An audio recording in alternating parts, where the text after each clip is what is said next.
live. So I got to make an intro. I really have to make an intro video. I have a really funny story to tell you over the weekend, and I also am going to need your help on something. Let's see what Mark says. I cannot get on Facebook error message. I might have sent the wrong link or something. I literally threw the email together at the very last minute. I'm sorry about that, but hopefully you got on here on YouTube fine, which is great. I think if it was me, I'd probably watch it on YouTube too. I did not get a pre-email out yesterday. I wish I did. But I appreciate every one of you for showing up. So I have a few things to ask. I have a really good question to ask today, but I'm going to give it a couple minutes for everyone to sign on and everything. It is holiday week. Thanksgiving is tomorrow. I don't even know. Everyone's probably out there shopping for Thanksgiving. I actually forgot that it was Thanksgiving this week, like Monday. I thought Thanksgiving was Saturday. And then Sarah mentioned Thursday, and I was like, it's Thursday. I couldn't believe it. So I got my turkey actually in the cooler right now because it did not thaw all the way. So I got it. Had to do the quick thaw or whatever. So I don't even know if people are going to show up, but I have a really good question, and I'm going to need your help on something. And I have a funny story. I don't know if I'll say it, though. I don't know. I might. 3 things. It'll be a good show. It'll be a really good show. Trying to think. I've been trying to keep notes of like interesting things that happen because so many interesting things happen.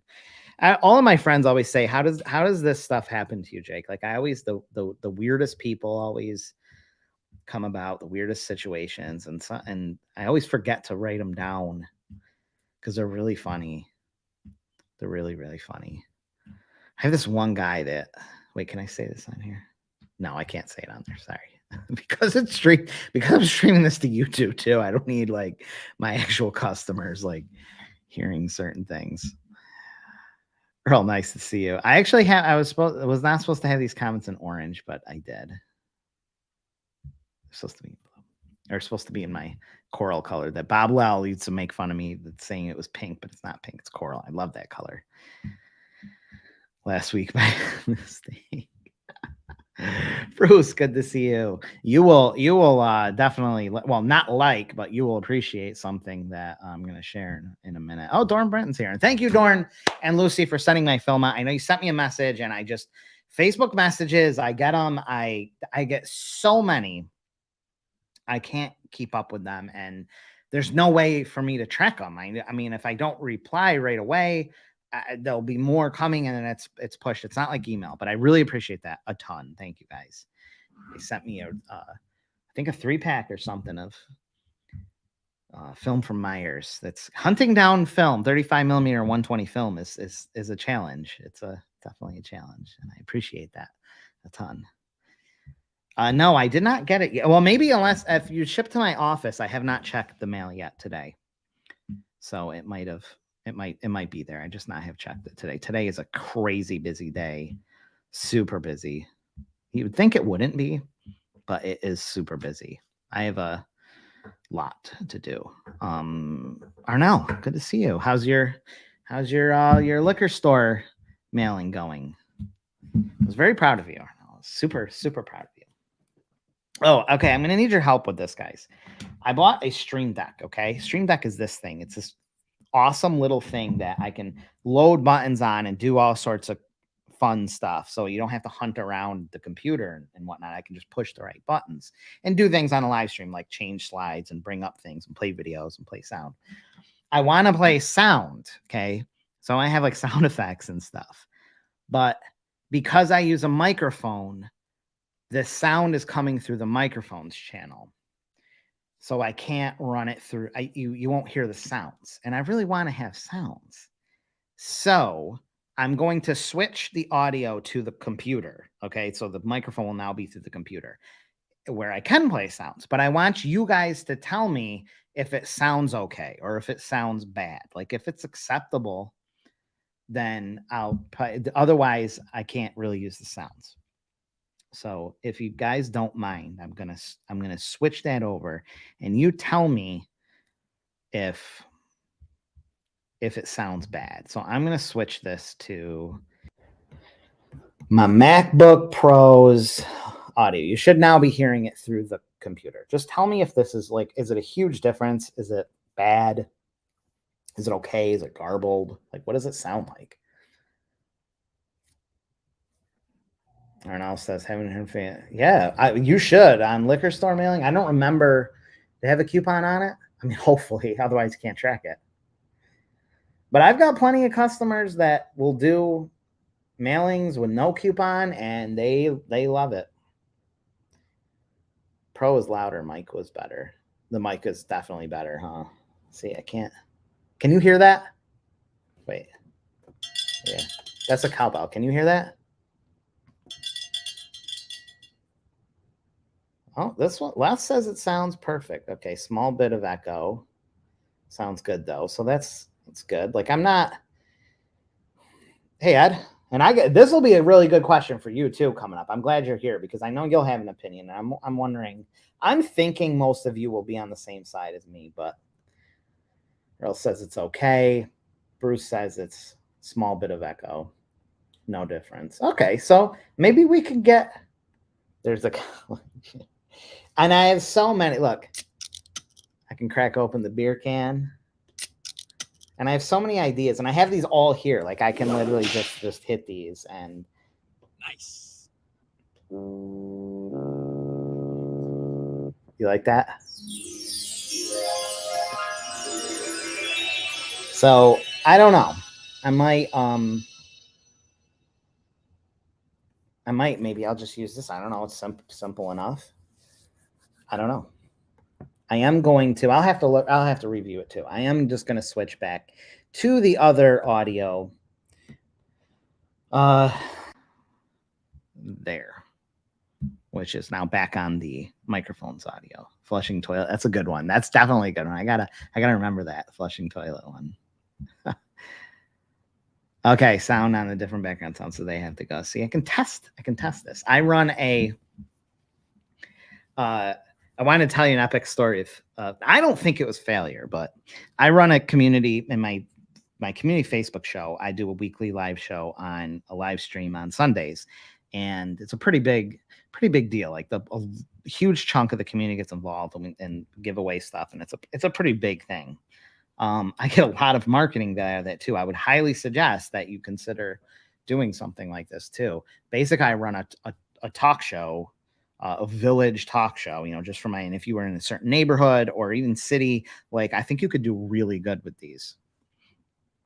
I should probably make a product on it, honestly, because I am probably, as small as my village is, it's probably one of the most, if not the most interactive, like city, village, town, like shows. And I could probably help a lot of people, and you get the exposure you get, and then it opens up advertising options and just community credibility. Like it's incredible. I probably should make a guide on that because I would probably be the top expert in it. I consider myself pretty good. But anyways, I started last week's show with a monologue. Okay, I wrote a monologue, like a comedy monologue. And I thought it was hilarious. I spent a lot of time. Like I stayed up at night. It was really fun, and I really put a huge effort into it. And it's like 6 minutes long. I thought it was hilarious. I mean, I laugh at my own jokes. I thought it was so funny. But there were a couple problems. I really think it was so funny. I think it was so like top notch funny. I thought. But like I think a lot of people didn't understand it was supposed to be funny. So they thought that I was like putting down a local business when I really wasn't. And I'll tell you about it in a second. But like I was getting beaten down. Like people in the comments were like, this is not funny. How dare you say these things? And this is so bad. But I can't believe you're doing this. Like I'm like, I'm joking. This is not. And it was absurd that people would think I was being serious. Like, but it was a total bomb. It was a total epic failure. Plus, I still thought it was hilarious. I thought it was the funniest thing ever. Even my girlfriend, she's like, that was weird. I thought it was so funny. I'm going to tell you some of my jokes of it. And I'm not like, I've never written one. This is my first time, but I I really put a huge effort into it. It was a total, like, like people would, if I didn't have as much like thick skin as I did, like I would go cry in a corner. Like it was bad. But, I was going to say something in particular. Oh, also, I didn't really prepare for the fact that like if I was up here telling jokes or something, or like a monologue where it was like 5 minutes long, a few minutes long, there's no laughter. It's not like a studio where people are laughing. So it's really hard to like deliver things when you don't have that like laugh track or whatever, or people responding. It's really tough. But that was something.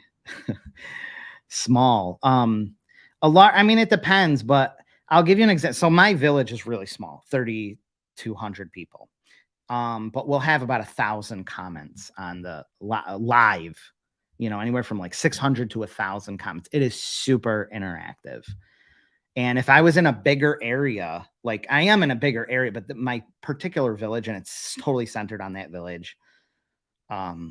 It's like the highlight of a lot of people's week. And I really do it for the community. I don't do it for personal like I do it for the community, but I get exposure, credibility, and I'm able to also help, like if there's a benefit, if there's a fundraiser, if there's the platform that it's built into like spreads information really, really fast. So it's very useful. And if you were in a bigger area, if you were in a like say doing this to a whole city or a whole subsection of a city that you were involved in, like this would get really big. If you did it right, you would have a really big audience. And I could technically go to that next, like my neighboring city and stuff, but I'm happy with the village. But yeah, it was really good. It was really, really good. I thought it was hilarious. Thought it was so funny. Um,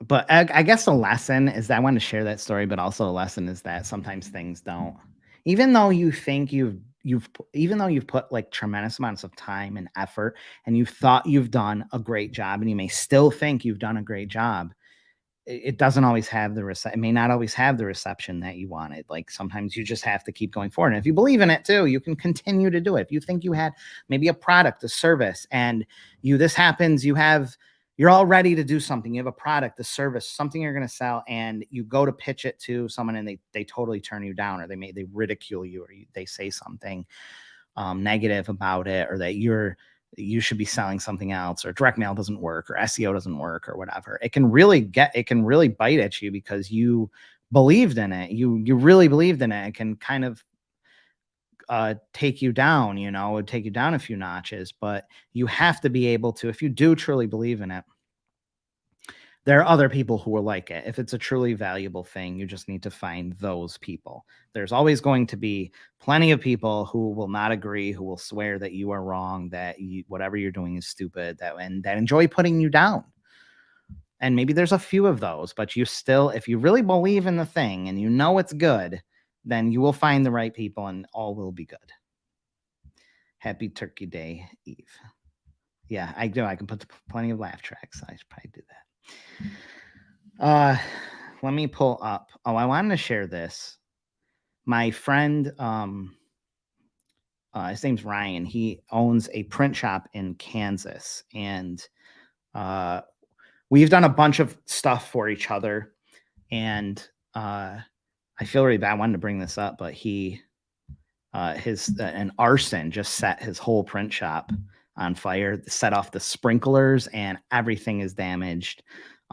His shop, his dad ran the offset portion and he ran the digital portion, and I just feel terrible. I just wanted to share that. The sprinklers went off and he might be totally out of business. This is a long running family business. And I guess the lesson to be learned is that be thankful that if you're working digitally and you are not invested in expensive equipment and operations, you're very nimble. You're not affected. If your computer breaks, it's not the total end of the world. So there is a very large advantage to working off a laptop, where you are not invested in equipment and dealing with insurances and these destructive things that can happen that can totally end you overnight.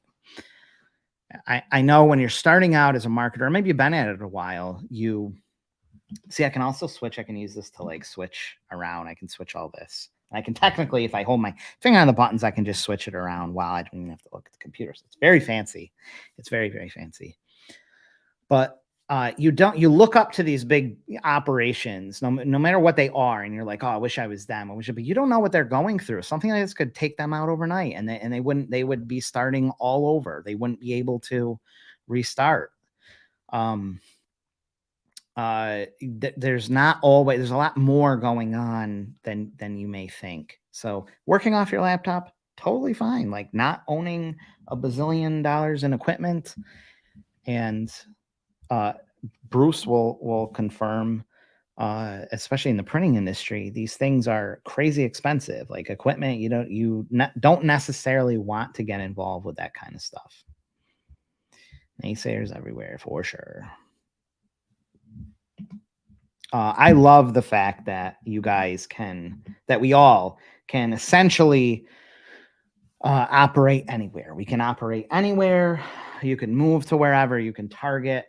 I live in a very cheap place to live. I live in upstate New York, and it's very reasonable to live. Like if you make $100,000 a year, you are wealthy for the most part, where in a lot of major cities, that is poverty. So I love the fact personally that I can have a nice big house, land, everything we need, reasonably priced, and not bound to just working with my local community. Like I'm selling people all over the country, and I'm dealing with clients in economies that are booming.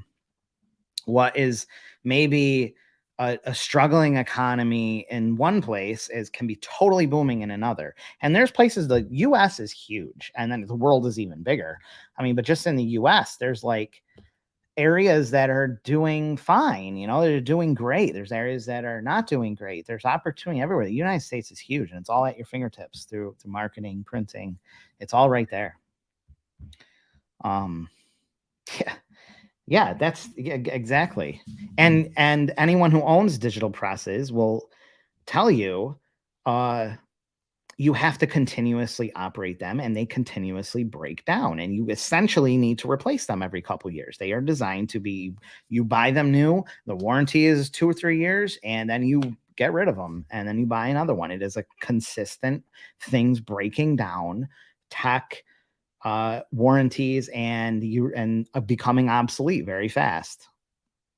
So you're replacing equipment, and sure, you can print things cheaper, have more control, or faster, but you are also taking on a massive expense, time and frustration, and any kind of equipment like that is, I know a lot of printing friends that would give up their printing equipment in a heartbeat if they could, because loves being a digital nomad for sure. There is like nothing. I mean, even people that don't have an office, like working out of Starbucks, like totally, like that's what people with a lot of overhead and excess stuff, staff, space, obligations, equipment should be jealous of. They should be jealous of you, not you jealous of them.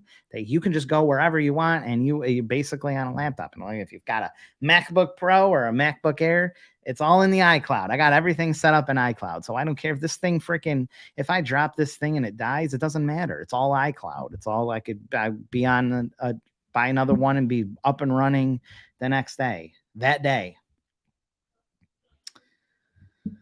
Yeah, but at least we can. At least that's the potential, right? Oh my God, sexy new private dating chat. That is, I've been waiting to see if a new one would show up. Put user in time. I'm going to block that user. Sexy find .xyz. I get the text constantly. Do you get those? And it's like these Asian ladies, and they like, hey, remember me from the other night? And it's like some like highly photoshopped Asian person or something. I'm getting those constantly. Here's a funny story. None of my no. There's a Wait. I gotta make sure I'm not. Oh, I can't say. I can't say this because it's like borderline mail fraud. Oh, it's such a good story, but I can't like. I can't. I can't get a friend in trouble. Oh my god, it's so funny though. It's so funny. I was doing some design work for people in another part of the country, and they were not nice people, making fun of. Oh yeah, wow, what a jerk! Unbelievable. Yeah, what scum, you know. Um, I have one of the most. I still remember this. When I very first started selling 9x12s. So I was very experienced as a home improvement salesperson, but I was very new to business, and it was intimidating because these are business owners, and I didn't realize myself as a business owner. I was still kind of feeling like I was just a salesperson, and they were way up higher. But I remember this guy. He's in Salvatore's Bakery, and he's a baker. He's older. He's probably like 50s, and now he would be probably close to 70 or something. No, 65 or something. He's probably late 50s, but he looked kind of like uh Vince McMahon. Like he was like a really, like you could tell he worked out. He was super strong build. He runs this bakery shop called Salvatore's Italian Bakery, and uh he's a pretty, he's like a Rocky Balboa type person. He's running this bakery, and I'm in there, and I'm just cold prospecting it. And something that he said, and I'm probably going to forget exactly what he said. It's been so long, but it really made a huge effect. I was selling him an ad, and then he wanted business cards. But we're talking, and it's very chaotic. They're just baking and flour all over the floor and stuff. And he said, where's your shop or something? He's like, where are you guys located or something? And I froze for a second because I was like, do I tell him I'm just working out of my house? Like, I don't want to embarrass myself, but I didn't want to lie and say, I have a shop. Like I froze for a second, but I just said, I just work out of my house, and I do this. And I was expected to be knocked down. And he said something like, that's great. You're out there hustling. He goes, I remember when I was just starting out, I had that drive. And totally opposite. I thought I was going to get talked down to or embarrassed or something, humiliated. And it was I'm like, here's a guy that's had this bakery shop. He's a really intimidated looking and sounding guy. And he's been a business owner for so long. And he was just basically pumping me up. He's like that, I was like 29 at the time or something. So I was still kind of young, and it just really lifted me up. And that little experience had a big effect on me, because I knew at that point, okay, here's a successful guy. He's like a type A personality person, alpha personality. And he's telling me that he's like, great job. I remember when I was out there hustling and just starting out and doing things. And he was like, just so, yeah. And I think he might've said something like, that's smart. Like, he's like, that's smart. You don't need that, an office or a business or whatever. And that was just, I knew that someone else couldn't say something negative, because I had already been someone that I had a lot of respect for was saying good things. So yeah, that's a joke when they say that stuff. Yeah, there's some porn. I don't even know if they do. Freaking Playboy magazine or whatever. Is this still a thing? Yeah, for sure. Freaking you fix the stuff yourself. You have the tech, and if you don't live in a major area where they have a tech close, you're waiting days, your shit is down. If you're not running these things constantly, they're binding up a constant shit show. Sorry for the bad language. Kevin, good to see you. Good to see you. What do we have? Oh, here's something. I'm gonna pull it up 1 second. This is a little tip, and we're talking about being nomads and keeping overhead down. Here is a tip that I don't think many of you will think of. And even if you've been doing it a while, you may not even think of this really, really useful tip. If you are selling EDDM campaigns and you have big campaigns, you probably 10,000 9x12s, even 20,000 9x12s. You start getting into like 20,000 9x12s, or even like 6.5x12. It's a lot. Like it's extremely heavy. You're talking like 1,000 pounds. Oh God, more than that. Probably like 1,200, 1,300 pounds or something. And uh carting them around, getting, and if you've got multiple post offices, or maybe you're delivering 5,000 to a client, or you've got 4 post offices to bring 20,000 pieces to, it can be a challenge of just like stuffing these things in your car. So there's a useful tip that many of you might not have even really thought of, and that is to just rent a U-Haul. Like, just rent the cargo van or the basic $20 U-Haul moving van. Either one works, and you can do all your EDDMs in those. You can deduct it. It's a business expense, so it saves you from destroying your struts and putting that much weight in your car, and uh, taking out the car seats and pulling down the seats and stuff, and trying to shove 8,000 boxes. Because really, I mean, the cost, $20 plus maybe all in, you're maybe $40-$50 depending on where you go. Or if you could, let's say you got to go long distance, you don't want your car breaking down, you don't want, just rent the freaking U-Haul. My UPS, my big UPS hub right now has, oh God, I don't, probably 20 or so U-Hauls and budget rent-a-cars. Just they've had them for like over a month, because they know that they won't have enough trucks, or if they break down, they still have to deliver. So they just keep them on hand, and they literally just do deliveries and U-Hauls and stuff. Like, it's super useful, especially if we're operating this nomadic fashion.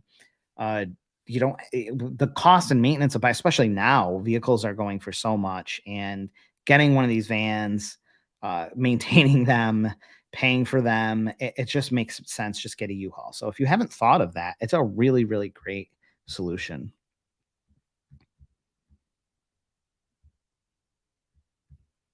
Oh yeah, exactly. Just use my full service for sure.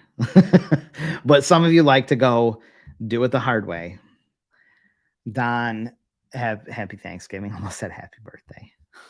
It's bugging me that because I still have the banners from my community live show where our thing is orange, but I have this coral color for my high response, and I didn't switch it out. Yeah, exactly. You don't need, like, and there's business people or entrepreneurs will be like, I gotta have a van. Okay, we're getting a lot of deliveries and stuff. I gotta buy a van, and they go buy a van, and they don't think of like the expense of it. Sure, you can write it off, but you're still, a write-off is not a dollar for dollar. It's just a deduction. It's not dollar for dollar. And what if you don't have deliveries all the time? So, and even if you do, like, and if you talk to like your local U-Haul places, there's people who long term, like UPS. I mean, there's plenty of people who will rent, for 3 months, because they don't have to maintain the freaking thing. The cost of just renting it far outweighs buying and having maintenance issues, and having an old ass van, and then you're trying to sell it later, and the thing is breaking down, and you got to replace the struts or whatever, and the brakes, and all the repairs are more expensive. Just freaking rent them. There's U-Hauls everywhere.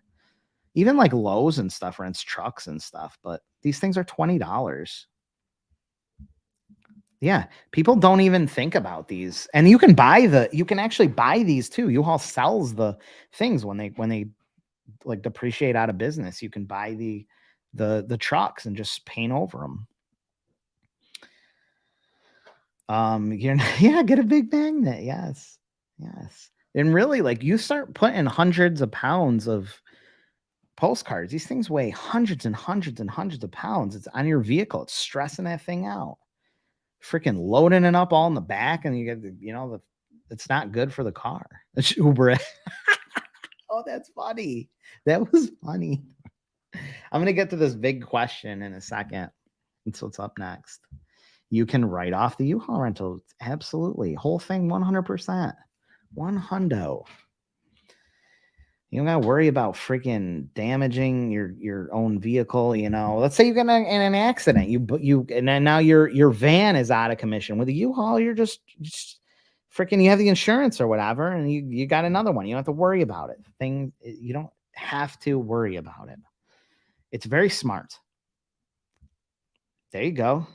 The Home Depot trucks. I've never rented one of those. I see Lowe's advertising them all the time. $10 or $20 a day or something. It's amazing these things haven't gone up. Like I think U-Haul's been $20 for a long, long time. Chris, good to see you. I wasn't sure if anyone was really going to show up because it was almost like Christmas, Thanksgiving. Hopefully everyone has having a good Thanksgiving. Is John Hayes here? Did I see him? I don't think I saw him. I wonder what they do in other countries. They don't have a Thanksgiving. Oh, fancy F450. Jeez. Sure, you're 54? Oh, shit. I didn't know you were 54. That's not a bad thing. I mean, it's a good thing. You looked a lot like younger than that. Holy 54. Damn. I'll be 54 and I'm going to be 42. I can't believe it. This time goes so quick. It was hard for me hitting 40. It was really tough. I feel like 50 won't be a problem. I feel like I will be okay being 50. Yes. I still I'm not a car person. I like the idea of a Tesla, but I just can't, especially with so many kids. I drive an older Expedition. I've had it forever. I don't owe anything on it. The thing works. I can just throw stuff in it. It's the EL, so it's really long. It's the only thing I can fit. I'm spending like $90,000 on a 8-passenger SUV that I don't even like. That's not a big thing for me. Sarah has a the fuck does she have? Sorry, I'm so sorry for the watch out what I say. The heck is it? Highlander. It was awesome. Toyota Highlander is awesome. And I just drive my Expedition around. 1 second. Is that you knocking? Yeah. Oh, sorry. I'm actually streaming right now. I'm streaming right now. No worries. Sorry, I'll be done a little bit. No worries. I need a sign that says live on air. That is my neighboring office. I need a sign outside that says freaking Char is young. What am I missing here? Try 74. Damn, Bruce. Perfectly see. You don't have things, but do you have something like it? Is there a thing like that? I have a good friend now. She moved behind me and she just moved here from Scotland on a work visa. She's a scientist and she said they don't even have like family. She's like, we don't have the big family things here. You might have like a one family or something. She was like, that's not a thing here where you have like extended families and stuff coming over. So different. Everything is so different. Yeah, 50 is probably good. Yeah. Well, I don't know. Oh, Highlanders are great. They are freaking fantastic. My daughter's gonna turn 16 soon, so that'll probably be the way to go. I really like Toyota's great. I had a Honda Civic. I don't know if you guys knew that. I had a Honda Civic that I drove 398,000 miles. I put every single one of them on. I bought it when I was 17 years old, brand new. And I technically had it till 2013, but I stopped driving it in like 2010 or something. I drove that thing 398,000 miles. And it was still, I had bought another car and I didn't, wasn't driving it anymore. But that thing was still going. For a while, it didn't have second gear. I drove it forever without second gear. So I had to replace like the transmission one time, or the transmission, had to repair it. Nothing really major. That thing was a beast.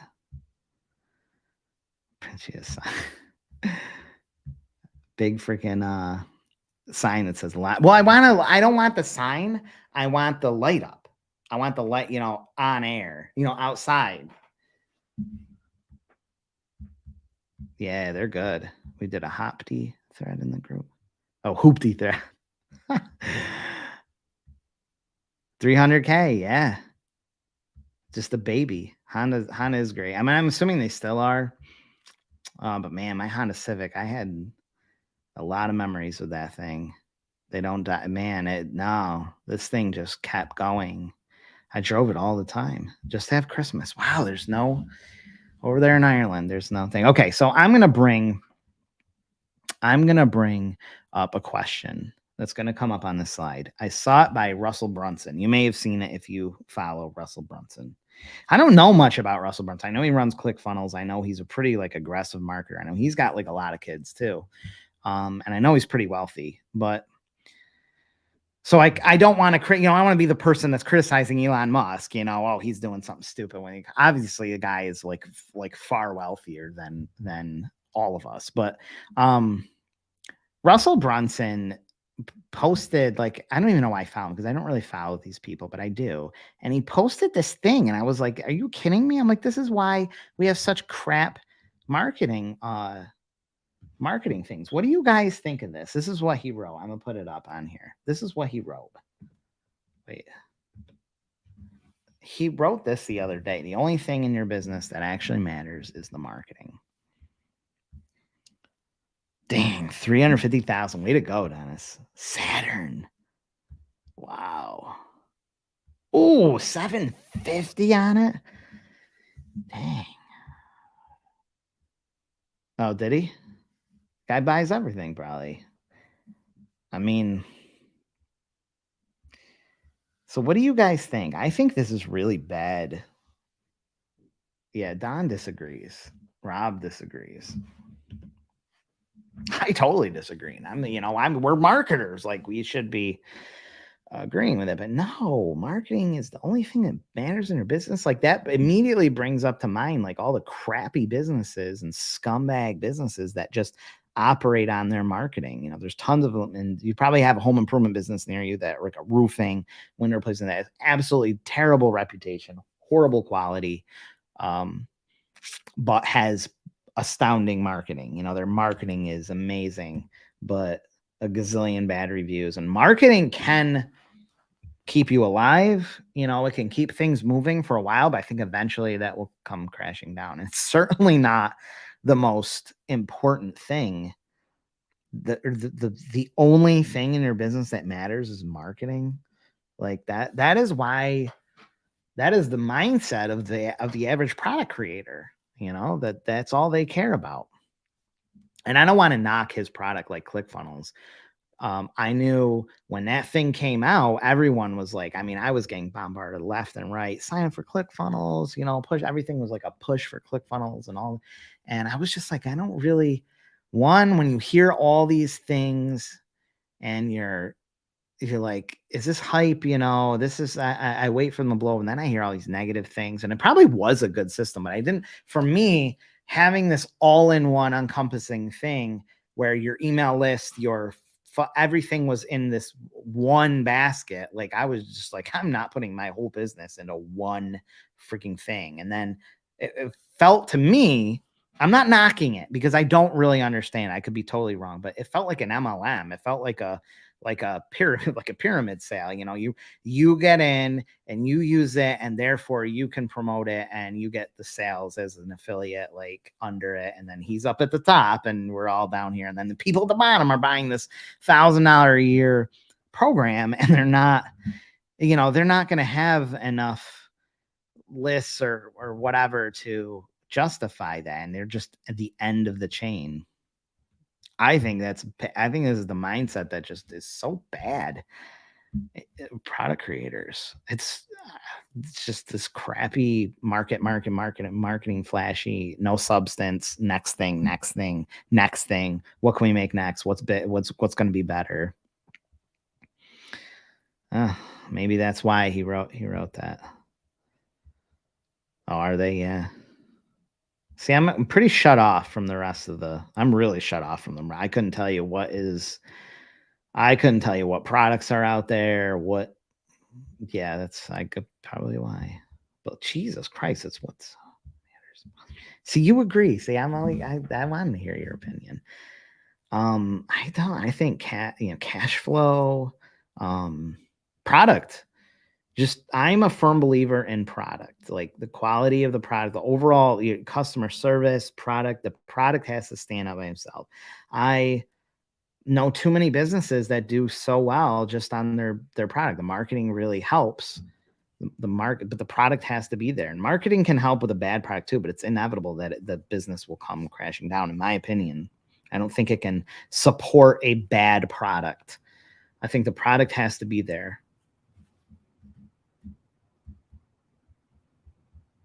I don't think marketing is the most important thing. Yeah, but I don't think they do. People will. And I think in this day, just Google profile and putting up a business and having a good product, good location, good service, all that stuff you can have a business. You can have a business. Marketing is certainly a part of that, plays a huge part of that, but you can still survive without making marketing your number one thing. Like, there are plenty of business doing very well. There's plenty of businesses, plenty of contractors, plenty of home services that cannot take on more business. They can't. They don't want more business. They are at their limits and cannot take care of the current load that they have. And these many businesses that this has been like that for years. They can't take on more. All the marketing is not the most important thing because they have a good product, good service. Word gets around, it grows organically. You have Google profile. Google is really smart. The internet is really, really smart. If you're looking for something, it's good at showing you where a good place to get it is. I just think that helps a lot. Yeah. You need to. It's not the most important thing. I don't think that a CEO, small or large, like the top head of whatever size business, needs to be 100% focused on marketing. Much as I love marketing, want to spend all my time on it, it's not the number one thing that they need to be concerned about. The product and quality can destroy that marketing so fast. So fast. If you've got good product and service, then your marketing just amplifies it all. It does come off. I'm glad and it's okay to not agree. It's totally okay. No, that's not true. That's not true, Ed. I don't believe that. Because there's too many businesses that do not market, and just Google will naturally do their marketing to some degree. Like, this is true. There's so many service businesses, businesses that are dependent on what they can perform. So like a retail business, a boutique or something, retail shop, they want as many people through the business as possible. Like they need that. They can handle as many as possible. So marketing to them should be probably a higher priority than it is. And that's a huge priority. Whereas some service-based in particular don't. Like, they can't handle more. They cannot handle more. You want your furnace done, or okay, we're 4 months out. You want to end a swimming pool? I'll take swimming pools right now. You might wait 2 years or something before you can get an in-ground pool put in, because they are in such high demand. They're so backed up. The labor is restricted, at an all-time low, technicians, all that kind of stuff. So marketing is not even they don't want more. I'm not saying all, I'm just saying that there are many businesses that don't. So it's not, that's like, not to say this is like a firm rule. It's kind of weird. And I love marketing.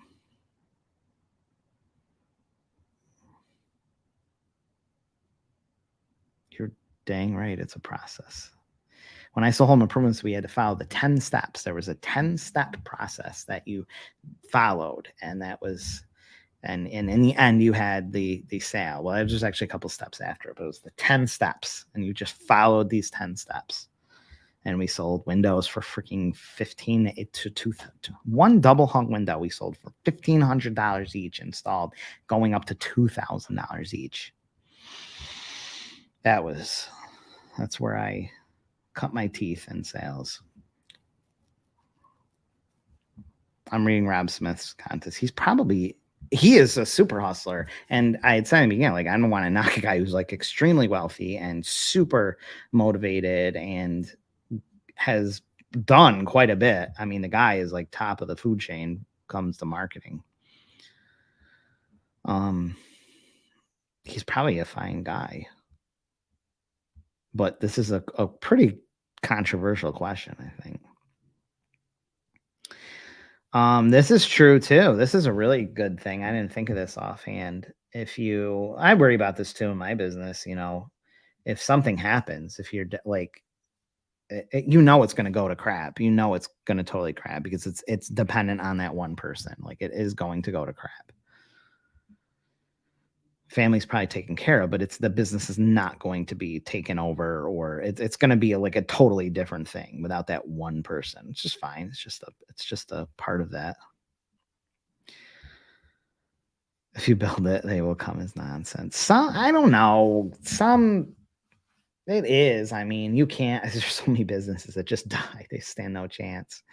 Just building. Yeah, they operate under that assumption. I couldn't even imagine starting a business and just assuming it will, but it happens all the time. Some, I think, can, maybe food, maybe in a really good location, or if you, okay. Well, you're saying build it, but if you take over, but you buy an existing business with a client base and everything, you're just taking it over and maybe improving it. But to start something from scratch is pretty tough. Marketing is marketing is a massive, like, important thing, but I just don't know if it's the most important thing. I don't think you can build a business solely on marketing. The product and stuff has to be there overall. I think marketing comes a close second to me. Kajabi. God, they all tell me to go to all these different things. I'm happy. I use Aweber, Digital Access Pass, and Lead Pages. I love that trio. Then I don't have to rely on either one of them. If one thing goes down, I got the other. Yeah, definitely. But to say it's firm, like maybe he's saying it as a question. Who knows? Oh, thank you, Jim. Yeah, I'm not the best at sending multiple emails. I always think I'm harassing people. It says if your goal is to make $1 million, that's all you expect from business marketing. That's true. Okay, that's a good point. If that is your goal, that's like if you need like $5,000, like really quick, you can do it 9 by 12 and just tell everyone they're going to get a bazillion responses, and you can sell a card really fast, but it's not going to go that long because that wasn't your goal. That was not your goal. This is a very good statement. That's a super good statement. And some people make these things just for exit strategy. They're making a business, whatever it is, just for the sole purpose of selling out. That is their goal. They will sell the business, which they will probably need like a really strong marketing effort. Word of mouth goes a long ways. Yes, it is. Absolutely is. Organic marketing. I used to be a loan officer, 0309, when the market crashed. I got out. Oh yeah, that was a rough time for loan originators. I was fun story. I was a mortgage, whatever they called it. I wasn't licensed. I was what the heck was it called? Long story short, when I was selling in home improvements, I ended up with the thing on me. When I was selling home improvements, I was like, I got to get in the mortgage industry because I can refinance people's homes, get money on that, and then have them afford the home improvements. And that was I was like, I have to get into that. And I really like the idea of being a loan officer and like getting them all together, both together. So I found this ad and it said sale, and it was like right near me. I went there. It was in this abandoned giant factory that was abandoned, a really crummy section of town. And this girl who was really dressed well, and she was like in mid-20s. We were both in like our early mid-20s, and she's running it. And I'm like, and she's like, yeah, we just started here. I just moved up here from Staten Island, and my dad bought this old factory. We're gonna redo, and we're starting this financial business up. And I was like, this is perfect. And I'm like, I'm ready to go. And they're like, yeah, you can start, you can't actually you can take the applications, you can do the selling of everything. And then our staff here will do it. I'm like, this is awesome. And, then one day her dad, she's like, can you come in at like 9? She's like, my dad's coming up here and he wants to see you and stuff. And I'm like, yeah, sure. So I go there. And the freaking Cadillac Escalade pulls up, and the little short Italian guy comes out, and he's got the freaking hair slicked back, and he's got a freaking tracksuit on with the stripe on the side and the white sneakers. And I'm like, is this something? Like, and he's like, he's like telling me this, and he's got this awesome commission thing on these reverse mortgages. He's like, you can sell these reverse mortgages and then use the reverse mortgage. So the plan was to sell these people, these older people, these reverse mortgages, and then use the money that they made off their house to invest into his guaranteed investment thing. He owned all these properties in New Jersey, and he guaranteed this like 12% return or something. And I got a commission based on what percent I guaranteed them. So the lower the percent I guaranteed them, the higher commission I got. And so they were reverse mortgaging their house and using that money to go into his investments, this guaranteed investment. And it was so guaranteed. And he had his lawyer with him. And it was so guaranteed that he cut you the checks, these annual distributions, these annual dividend checks every 6 months. And he gave you 6 of them. He would give you 6 of them post dated. So you could just literally just cash the checks. Like if you invested $200,000 in it by reverse mortgaging your house, you would get $10,000 every 6 months or something, and you had all the checks for 6 months. And this was like, I'm like, oh my God, this is the best thing in the world and stuff. And I'm going to be selling so many of these things. And something happened. I sold a couple, but they didn't get approved. And like, I was like, getting frustrated that they couldn't get the loans through. And I had all these people all pumped up. None of these loans for me went through. And I think they didn't understand that we're like 5 hours north of New York City. And like the home values just aren't what they are in New York City. Like people aren't buying like $300,000 houses, like little tiny houses for $300,000. You're buying houses at the time for like $50,000. And I think they miscalculated that. So they couldn't take these massive loans out for people. But, like a year or two after, the guy gets freaking arrested. And not only does he get arrested, because the whole thing was a Ponzi scheme, but they actually had an episode of him on American Greed. And I still have my business card. It's called Great Atlantic Mortgage and Financial Services, GAMFS. His name was Joe Mazzella. And he's probably out now. He did like 10 years or something. He's probably coming out. But they had an American Greed episode just on it and stuff. It was wild. But I had to tell you that story. That was crazy. Plumbers, yes, they do. Word of mouth absolutely works for them. Just Googling word of mouth. They can't do. Try to get a plumber, a tradesperson. Like they can be good ones, but they are so booked out they cannot take more work on. Marketing means nothing to them. Good by Great by Jim Collins. But here we are critiquing a guy that is probably worth more than all of us combined. Who knows? Maybe we're wrong. They are a great business to start with. They are the perfect business to start with. Yeah, it wasn't I can't remember. I was just basically a mortgage salesperson. I didn't do like the actual underwriter, like, the processing of it or anything. That there was a girl in the office that did that. Yes. Some people can't, some businesses can't. They don't want the added processes of sales of, giving a million estimates and they just want to do their work and they're happy with that. If they make 60, 70,000 a year, they're totally happy with that. They're not all trying to make their businesses massive. Lone Ranger. Mortgages. It was a legit Ponzi. It was a legitimate Ponzi scam. It made a whole episode on it. American Greed, Great Atlantic Mortgage and Financial Services. Yeah, it was a total freaking, I still have the paperwork somewhere stored, and it had all the commissions and all the things that they would get. They would reverse mortgage their house and then he used that money that they reverse mortgaged to invest into his multi properties, which never existed in the thing. These properties never existed. They had like one building in New Jersey. It wasn't even being built yet.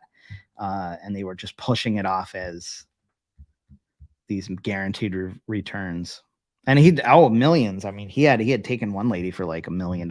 He was taking people's, these older people reverse mortgaging their houses and just taking all that money. I mean, it was totally devastating. You can be rich. I don't even, you don't know what's going on with these people. You see how wealthy they are. You don't know, are they really happy? Are they not? You don't know. What you see on there doesn't mean that's how their life is. It's like the social media life. They only show you the good parts. Then you hear, it frustrates me, is that you see these public figures, these marketing figures, and they're always showing off their car. They're always showing off their cars, their offices, their wins, their big, lifestyles and stuff. And then you hear them talking about how 3 years ago, I was almost broke. 3 years ago was the worst time of my life. Well, what were you saying? If I go back 3 years ago, I didn't hear you saying anything about how your life was in shambles and you were freaking, where was all that? Like, so it just doesn't, I don't always believe what they are saying. I also think that like people like Frank Kern, I think work way harder than what they like. Frank Kern's shtick is that he's like doesn't barely work. He's like the laziest guy.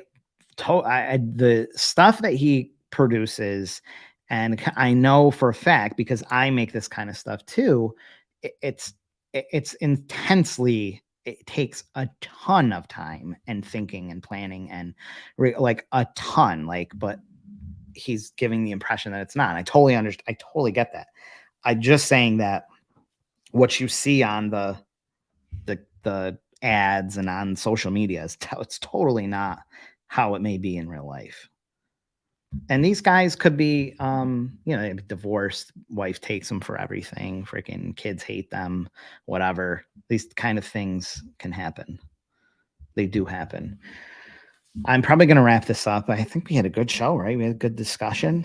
It's always great talking with other marketers. I had such a good time. And thank you for the help on the audio. I don't know what I'm going to do. I think it would be fun to have sounds, though. I think it'd be fun to have sounds. I have so much to do. Even today, there's like a bazillion things to do.